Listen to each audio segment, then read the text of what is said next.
Happy Friday, everyone. On today's Locked On NHL, we look at the latest in second round Stanley Cup playoff action, some awards finalists from this week, plus the Flyers are in a new era of orange. All that and more on today's show.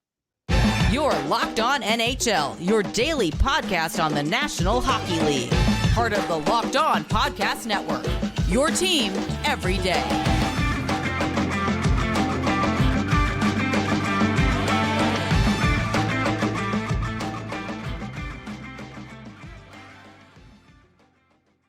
Hi there. I am Rachel Donner from Locked On Flyers. I'm on Twitter at rmiriam. I'm here each and every Friday with Gil Martin of Locked On Islanders. You can find him on Twitter at IceWarsNYRBSNYI. Thanks for making Locked On NHL your first listen every day. You can subscribe or follow us for free over on YouTube. We're now on the SiriusXM app or anywhere you listen to podcasts to get our latest episode as soon as it's available here on the Locked On Podcast Network, your team every day. Gil, how are we doing this Friday? Doing well. Playoffs heating up. Second round starting to wind down. We're getting. We have one of the teams that are in the Final Four now in the conference finals. Yes. And and before I forget, Happy Mother's Day to all the moms out there this weekend. That'll be a very nice thing. So good time of year, and the weather is beautiful. So no complaints. How about you? Well, I certainly wouldn't have any complaints if I'm a Carolina Hurricanes fan. They closed out this series against the New Jersey Devils, winning the series 4-1 with a 3-2 win in Game 5.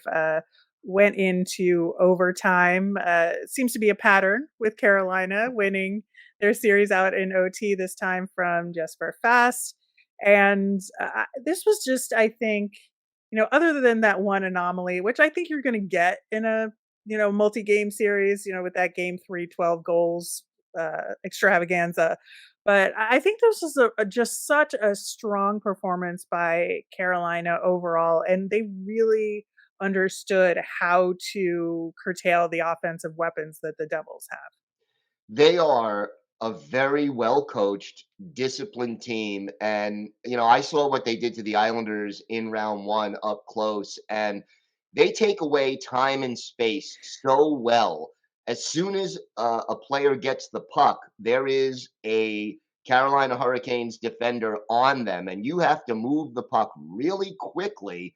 And a lot of teams can't do that, causes turnovers, and they counter punch and take advantage. uh, you know, I give a tip of the cap to Rod Brindamore for the way he's coached this team and has them firing on all cylinders, despite the fact that they're missing some of their top offensive weapons. Yeah, I think the adjustments have been phenomenal. And you mentioned that defense. I think if you look at the 4 wins they had in that series, only one time were the Devils able to score more than one goal in those games. And so when they are on in terms of that defensive discipline, they are really on. And I would be nervous for, any team who's going to face them next. Of course, we're going to figure that out and talk about that series later in the show. But yeah, just such an impressive series by the Canes. In terms of the Devils, like, what do you think they take away from this year's playoffs experience? I think the Devils were playing with house money at this point. They're a year ahead of where most people expected them to be. They had a very strong first round series to oust the New York Rangers, and beating your cross the Hudson River rivals makes it even sweeter for Devils fans. This is a young team, it's a fast team, but I think the contrasting style that the Carolina Hurricanes used, that's the style that tends to win in the playoffs. So I think this is sort of an education for a lot of these young Devils players that, you know, one style will win more readily in the regular season, but in the playoffs, you got to adjust your game a little bit. And now they're going to learn this is what it takes to win in the Stanley Cup playoffs and go on that long run. To me, it's very educational for them. Yeah, I think it's going to be really interesting to see what the Devils do this off season. in terms of making those adjustments. And we know the NHL is a very reactionary league, right? And copycat league. And so, in terms of Carolina being such a disciplined team, are they going to try and adjust their roster to match what Carolina does? Or are they going to look at, whoever, if it's not Carolina, whoever eventually wins the Stanley Cup, to make their adjustments, and how Lindy Ruff is going to adjust the coaching styles, especially with these young guys going to be in sophomore seasons, which are sometimes more challenging than rookie seasons. Yeah, yeah, that sophomore slump, it's a thing, and I wonder about whether what causes that. To me, part of it is maybe the player gets a little more comfortable. Maybe they take their foot off the gas. They say, "I've established myself." Maybe there's more scouting tape on the player, so teams know how to adjust to them. Probably a combination of the two, but I'm not worried about the Devils long term. There is a lot of Right. young talent on that team. And I think in the Metropolitan Division, they're going to be heard from for the next 3 or 4 years at least. Yeah, and I'm just really interested to see what their free agency looks like this offseason, because I think Yep. they'll be a team to watch to see how they tweak what their roster looks like. The other series, which I think has some similarities to the Devils Carolina series, the Stars versus the Kraken.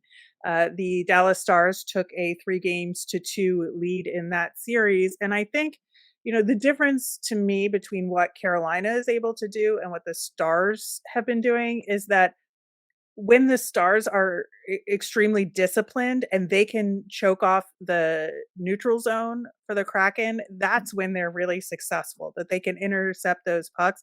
They can't do it all the time, but when they are on, they are really on and are so much fun to watch. They are. And, to me, you add Jake Ottinger, who, when they do make mistakes, he is so good at not giving up that big goal. And I just, the other thing is that Dallas makes their shots count. They only had 21 shots on goal in this game, and yet they managed to, score 4 goals and then the empty netter. And Jason Robertson stepping up, Oh, 3 assists in this game. He got off to a slow start in this series, but he has really picked it up over the last couple of games, and they need him.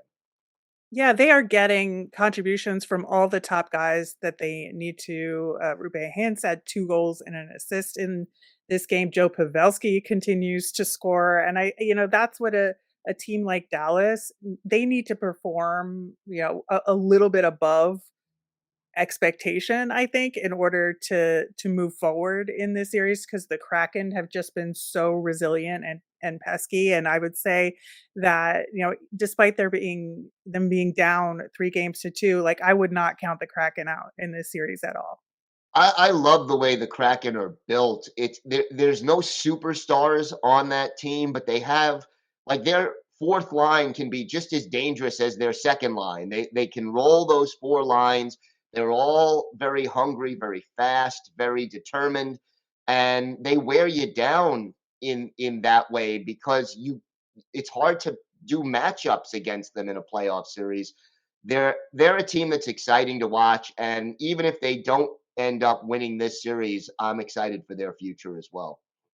Yeah, I am too. And, we'll see what happens in game 6 with that series. I hate to like make any predictions about it, because honestly, I feel like this is such a fun series because it's been a little bit less predictable. And these teams are, kind of jousting, adjusting back and forth. And I think that, the Kraken have been a story this season in terms of, it's their second year. They've made such strides. The coaching has improved. How they're deploying their players has improved. And Dallas, I feel like, has just been a little bit of a sleeper team this whole season, that people haven't talked about them as much. And they're kind of on this mission to like prove everybody wrong, that no, they are a strong contending team. And I love this series. It's been fun to watch as a fan who isn't a fan of either team, you want this series to go 7 because it's Oh, just totally. so entertaining. And I love the chess match as you described it, that each team adjusts and counter adjusts. And I enjoy watching that. So I would love for this to go 7. Lot of goals too, which Yes, always makes it despite having Jake Gottinger out there, who's a great goaltender, is making some great saves, still a lot of goals out there, so it keeps it fun and exciting. absolutely.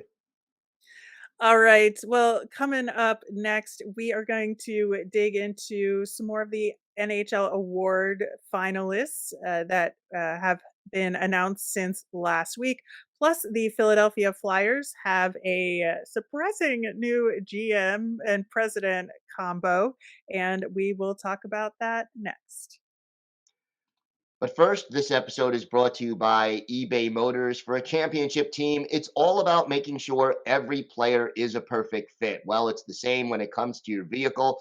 Every part needs to fit just right. So the next time you need parts and accessories, head to eBay Motors. With eBay Guaranteed Fit, you can be sure every part you need fits right the first time around.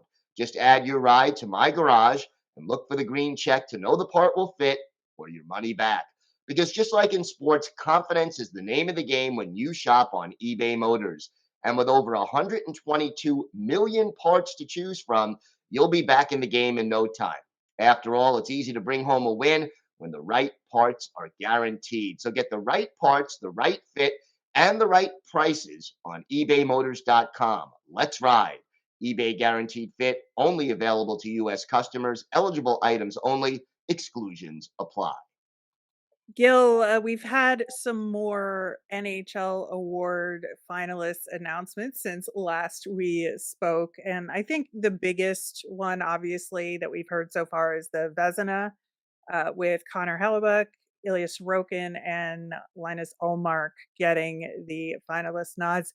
I think we did talk about this with Boston getting eliminated. Is the shine off of Linus Olmark a little bit, and obviously these are regular season awards and the votes are in, so it's not Right. going to change anything. I feel like he's got this one, but it certainly takes on a different look, shall we say? Yeah, I mean, look, he deserves it. You look at the numbers, and he's first in wins, first in save percentage, first in goals against average. So it's really hard to say, yeah, he doesn't deserve it. But at the same time, having his team ousted in the first round of the playoffs, yeah, it does take some shine off the season for the team, and it's definitely disappointing. But and look, I followed Ilya Sorokin all season long. He deserves to be a finalist, but it's really hard to say that Olmark does not deserve to win the Vezina. Yeah, I feel like uh Connor Hellebuck in this conversation, I feel like he's the always a bridesmaid, never a bride. Yeah, Because he's such an incredible goaltender and just puts up the numbers. And the way that Winnipeg is constructed, it's not as strong of a defense in front of him. I mean, right. and especially with Josh Morrissey being out for parts of that season, I think that it's just every year he puts in such a strong performance in net, and I just feel like he'll never get there because there's always someone else that's Well, look, slightly better. it's also possible he's playing for a different team next year as he heads into the That last is year of his true. contract. So that may give him the opportunity to finally get the award, depending on where he ends up going. Yeah, I think so. We also had the Ted Lindsay, which is the Player MVP award. Those finalists are Eric Carlson, Connor McDavid, and David Pasternak. That checks out for the players, I think. It does, and I mean, I'm tempted to give it to Carlson, even though his team, I didn't do know. so well. McDavid and Carlson both had such unique seasons. McDavid's probably going to win it, though. I think so. I think so. But I'm glad Eric Carlson is there in the finalists. Absolutely. And the Masterton, Clayton Keller, Chris Letang and Alex Stalock. Again, with this award, they're all winners here. Every nominee from every team. They are, and this is one of my favorite awards, just because of what it represents, and you couldn't go wrong with any one of these three finalists here winning it. Yeah, I think so too. Moving on to the Philadelphia Flyers, of course, the team that I cover on our daily show for Locked On Flyers. But it's it's been an interesting couple of days, and hiring Keith Jones, a longtime broadcaster, former Philadelphia Flyers player, as the president of hockey ops, and also removing the interim tag from Danny Briere's title as general manager, is a really fascinating combo for the executive leadership of the team. And I can launch into this, but I'm curious what you think, Gil, as an outsider or division rival. Well, look, I like Keith Jones. I've spoken to him on a number of occasions in press boxes, before and during games. He's knowledgeable about the game. This is obviously a different role than broadcaster, but I think it may take him a little bit of time to get his feet wet and get comfortable in the position, but I think he can do a good job. Um, and it's interesting that they're talking about a five-person unified leadership group, that'll include John Tortorella and Briere and Jones. This is a big opportunity for the Flyers, and they have to get it right because this team has been struggling now for a few years. And the Flyers are one of those marquee franchises in the NHL. As much as I hate to admit it, as an Islanders guy, the league is better off when the Flyers are competitive.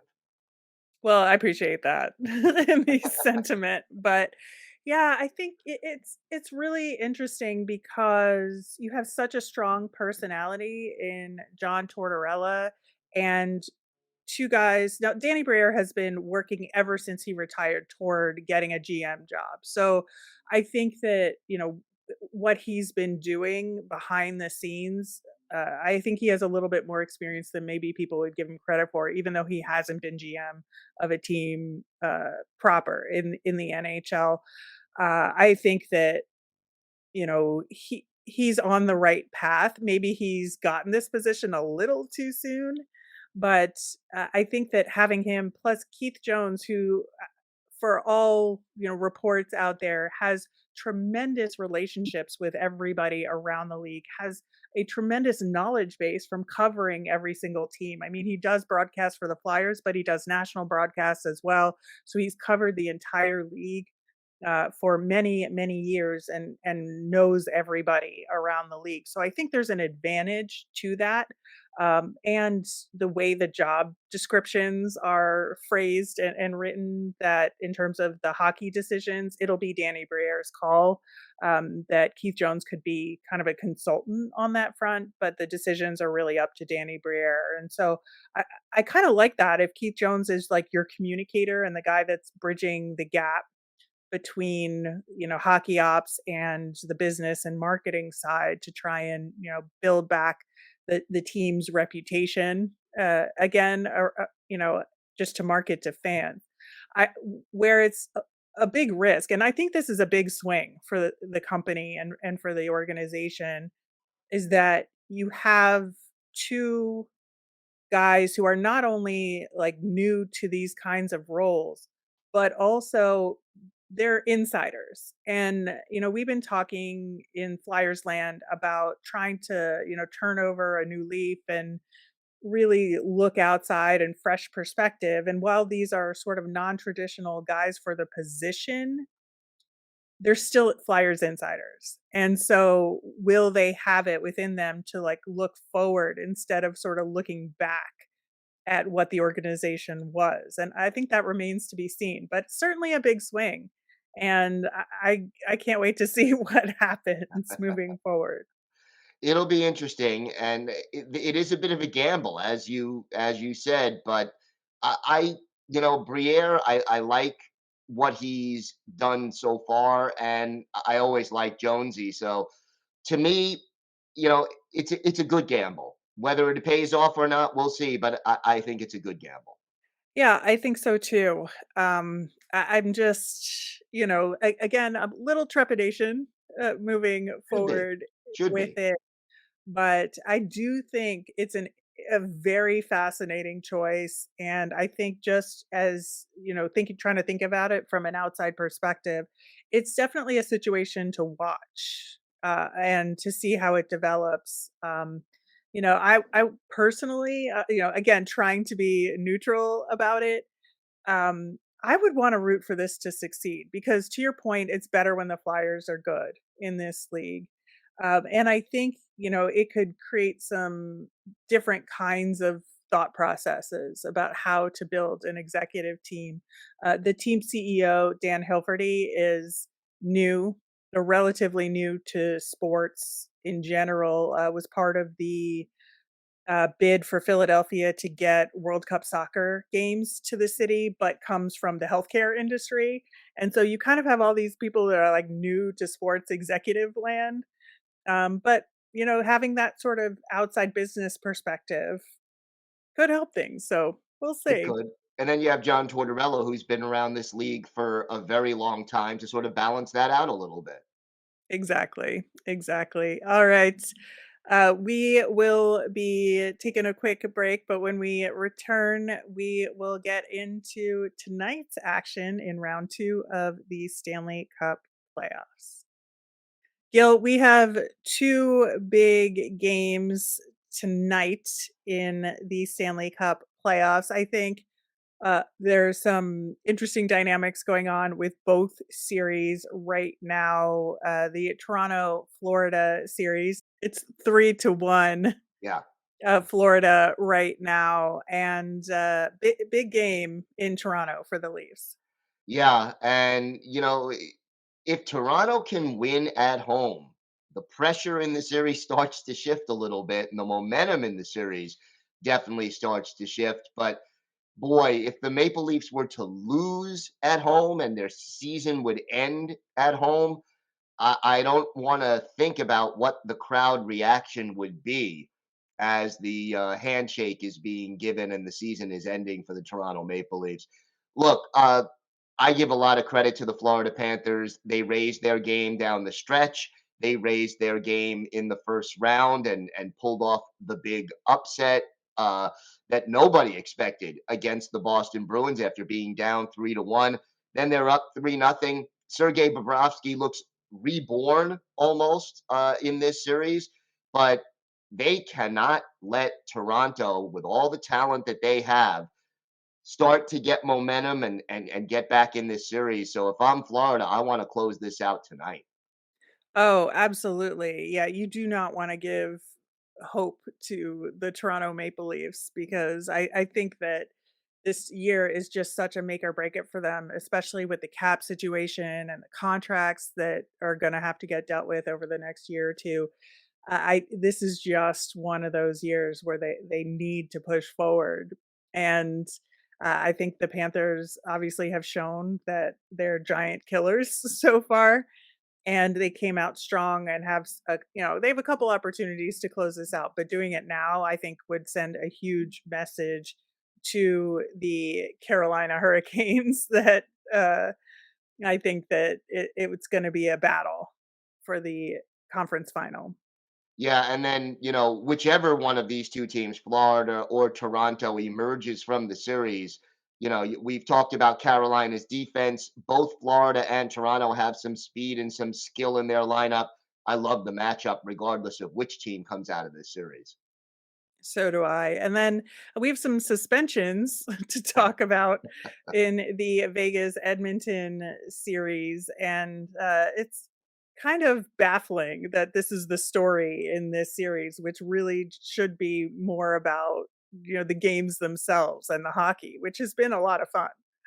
Yeah, the hockey's been great, but yeah, I mean, I can't argue with the suspension of Pietrangelo. That slash was just completely uncalled for, and attacking Leon Draisaitl like that really in a So vulnerable far part of after the the play. after the play, the game is over. Uh, at least it's been decided. I mean, there's still a few seconds left on the clock, but uh, you go after a star player, and it was just a dirty play. So I have no problem with that suspension whatsoever. Yeah, it's I just don't understand what goes through your head to do something like that at that point in a game that was already out of hand. Yeah, it's just I guess the frustration more than anything. It's the emotion of the moment, but you've got to keep it in check because you hurt your team a lot more if you're not available for the next game as compared to just say, okay, we lost, let's regroup. All of a sudden you're regrouping without an important player in your lineup. So, um, you got to be able to keep your cool. And as they say in hockey, there's a time and a place to get that revenge. If sometimes there's a dirty play the other way and you want to get back at a player, there's a time and a place to do that, but this wasn't it. Yeah, and of course, on the other side, Darnell Nurse suspended for an instigator penalty with a fight at the end of the game, and it's just one of those like default rules that kicks in, Yep. and sometimes some of those default rules will get you like it's a very puck over the glass situation, but at the Yep. same time, like if you know the rules, like you got to abide by them. Exactly. Look, 20 years ago, that would be called sending a message. And it happened almost every game. When, if you're losing 5-1 with less than 2, 3 minutes left in the game, you send a message. We're not going to go down easy. You start a couple of fights, you try to get some momentum for your team. And that's why the league put the rule in place to prevent that kind of a thing from happening. He did violate the rule. The suspension kicks in, but to see one game for both of these two different incidents, I just think that the slash was so much worse. But Yeah. it's the playoffs; they like those one game suspensions unless something absolutely horrible happens. Yeah, I agree, and I always forget that part of that automatic suspension is the coach gets fined Yes, $10,000, which is again, like, really? Is that what we're doing? Okay. I mean, I know it's to try and discourage, the fighting, and so the coach tells them, "Don't fight because I don't wanna get fined." But, right. like, man, it just seems, like, silly, like you said, in contrast to the slash, which was, like, a real bad play and deserved the suspension Do you overall. think the player offers to pay at least part of the coach's fine They when should. they should? Yeah, absolutely. I mean, they're probably making more than the coach anyway. Yeah. Yeah. Yeah, absolutely. But yeah, both of these series that have their games 5 tonight should be a lot of fun. Definitely will be watching. And we'll see next week where these series netted out and how the conference finals are shaping up. Yeah, it's we're getting close to the end. We'll probably know by next week who the four teams are in the conference finals, and we know one of them already. And it's just an exciting time of year to be a hockey fan right now. Exactly. And Gil, you'll be back Monday talking to some of the hosts from around the league about what's going on with their teams and any big news. Of course, we'll be back next Friday to dissect the week that was in hockey. Thank you so much for listening. Have a great weekend, everybody.